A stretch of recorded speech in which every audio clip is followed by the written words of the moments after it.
నిర్మల్ జిల్లాలో 2 గిరిజనుల గ్రామాల మధ్య చిచ్చురేపిన ఫారెస్ట్ అధికారుల రీలొకేటెడ్ అంశం కడెం మండలం నచ్చనెల్లపూర్ గ్రామ పంచాయతీ పరిధిలోని గొండుగూడ శివార్లో మైసంపేట గ్రామస్తులకు పునరావాసన పథకం కింద పట్టాలు ఇచ్చే ప్రయత్నం చేసిన అటవీశాఖ అధికారులను అడ్డుకున్న గొండుగూడ గిరిజనులు భారీగా మోహరించిన పోలీసులు అటవీశాఖ అధికారులు 2 గ్రామాల గిరిజనుల మధ్య ఉద్రిక్తత మా భూములు వాళ్లకు ఎలా ఇస్తారని మాకు న్యాయం చేయాలని గొండుగూడ గ్రామస్తులు డిమాండ్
గత 30 సంవత్సరాల నుంచి మేము ఈ భూమి పైన పోరాడుతున్నాం.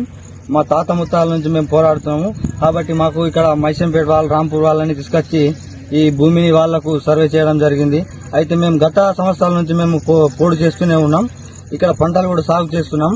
కానీ మాకు ఎటువంటి న్యాయం చేస్తలేరు. ఎవరు కూడా ఏ అధికారి దగ్గరికి వెళ్ళినా మాకు ఎటువంటి న్యాయం చేస్తలేరు. కాబట్టి మేము ఇక్కడ మా పోరాటాన్ని కొనసాగుతున్నాం. ఎంతమంది అధికారులు వచ్చినా ఇక్కడికే మాకు న్యాయం చేయాలి. మేము భూమి పోరాటం మేము పానం పోయే వరకు మేము ఈ భూమిని వదిలేయం. సచ్చిన బతికినా ఈ భూమిని వదిలేయం. వాళ్ళకి పట్టాలు ఇచ్చినా కూడా మేము వదిలేయం.